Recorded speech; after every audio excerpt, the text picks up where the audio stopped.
This is D, and let's dress for life. That's what's up. Why are we as Americans so surprised with the shootings, with the stabbings, with all kinds of things that are going on? You look at my beautiful city, Chocolate City, Chicago. You see all these things happening. Don't be surprised. Have this brother, down low brother, Omar Mateen. What does he do? He goes into the club that he frequents and he kills 49 people, probably many of them he even knew and hung out with, and then kills himself. We're surprised. TJ Rankin goes to Waffle House, kills 4 people. Gary Lindsay holds 4 children hostage, kills them and himself eventually. John Connell kills my beautiful sister, Neil Wilson, slitting her, slicing her up. That's sad. This country was established and maintained on violence. Added to that, it glorifies violence. You look at the cop shows, you look at the top grossing movies, violence. Look at the videos. Black folk ain't making these rappers rich. What are these videos about? What's the word? Violence. Glorification of violence. You look in the earlier 20th century, what do you have? Bonnie and Clyde.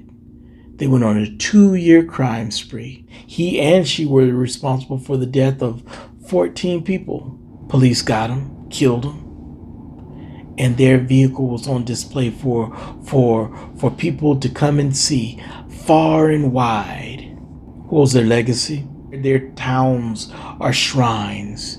There have been movies made on them, songs made on them.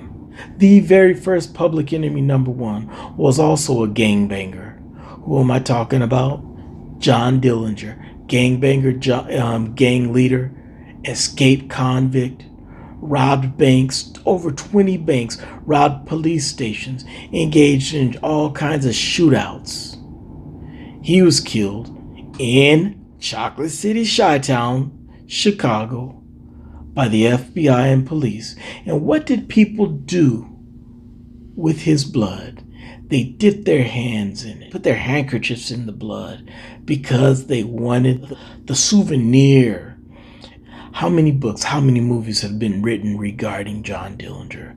Another person who was Public Enemy #1 also had his Chi-Town connection. He was associated with over 30 people being murdered. He went to prison for 11 years, that's right. But why did he go to prison? For tax evasion. Sadly, he died of complications to syphilis. But what was Al Capone's legacy? How many books have been written? How many movies have been written? Let's go to the 18th century, or the 19th century. In the Southwest, you have many towns that dried up. But there's one town that is going strong, and that's Tombstone. Why is Tombstone going so strong? Well, because of a place called the OK Corral. Wyatt Earp, who was also a millionaire of his day, and was a pimp, and was a rustler, worked outside the law, killing individuals. And by the way, this law that he was working outside of was a law that actually acquitted him of killing individuals at the OK Corral. And this law that acquitted him, he decided, I don't need to work within the law because my brother was killed. And I need to kill those individuals who killed my brother. If you listen to individuals talk of his legacy, they justify every single action that he took. Movies upon movies have been written about him, biographies, all justifying his actions of murder. Why? Because we glorify violence in America. You know, gangbangers are said to really destroy their community. The worst gangbanger in U.S. history was the gang leader of the Greys. Who am I talking about? I'm talking about General Robert E. Lee, General of the Confederacy of the South. How many wars, how many battles were fought on Union soil. Only one, and that was Gettysburg. All the other ones, to my recollection, were fought in the South. And you're talking about not just destruction of property, but how many people were killed. Let me just put it this way, just so you can get some perspective. If you take the Revolutionary War, the War of 1812, the Spanish-American War, World War I, World War II, Korea, Vietnam, Iraq, and Afghanistan, and you look at all of those deaths, just add them all up, and they still don't add up to the loss of life during the Civil War. Over 800,000 individuals killed. And what's his legacy? Well, my brothers and sisters, you can go to Virginia, and you can see his legacy, flying high, flying proud, that rebel flag, blowing strong in the wind. And you can go as far north as New York, the home of Harriet Tubman. And what can you see? That flag, that rebel flag, flying high, flying proud, and blowing in the wind. Why? Because you have so many individuals who are rebels without a cause or rebels with a cause, living up and glorifying the legacy of the South, of Robert E. Lee. Don't think for one moment that I'm justifying the violence that's going on in Chicago, the violence that's going on in so many African American communities.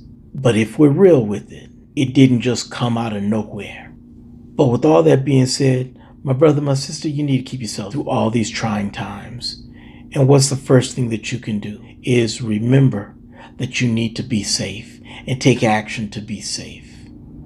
And that may mean you need to change neighborhoods. Get out of these crime-infested neighborhoods. But just because you get out of these crime-infested neighborhoods doesn't mean that you need to go into a white neighborhood, and a white neighborhood's going to be your salvation. There are plenty of good black neighborhoods without violence. So check the neighborhood that you're thinking about. Number 2, be sober. Know who's near your bubble, and be careful of who you invite in your bubble. It's easy for us to look at the way things are going and just live in a corner of our house thinking, oh, I'm going to be okay, I'm going to be safe there. Nah, my brother, nah, my sister, you need to get out, you need to live. But be aware, be sober, look around. Who's coming up on you? It's like, oh, hold on, this person doesn't need to be near me. Or, hey, you know what? This person's a good person for me to keep in my bubble. Now, with that being said, make sure that you're not a bubble buster yourself. Just as sure as you keep your bubble nice and pretty and clean, make sure you help others out too. And that doesn't mean that you need to be a barbecue Becky or permit Patty, calling the police on every single person. It's okay for you to share your concerns with folk, if the situation allows for such. A third thing, be strong. When those stress levels get up there, it's time to take action. If you need to fly, make sure that you've taken care of yourself so that you're strong enough to fly. If you need to fight, make sure that you take care of yourself so that you're strong enough to fight. You look at James Shaw, who dealt with the Waffle House situation. James Shaw was probably a brother who kept himself strong. There's such a thing as judo. There's such a thing as boxing. And if you have the constitutional right to carry a weapon, learn how to use it and learn when to use it. And the fourth thing, the very last thing, be spiritual, my brother, be spiritual, my sister. Things aren't getting better. Just take a look around. Just keep your sight on things eternal. Look up. Let that be your hope. Like, subscribe, comment, share. Also, click the notification bell so you can be informed of upcoming videos. And lastly, go to www.destressedmethod.com for more resource information. Well, that's all we got for now. This is D, and Less Stress for Life. That's what's up.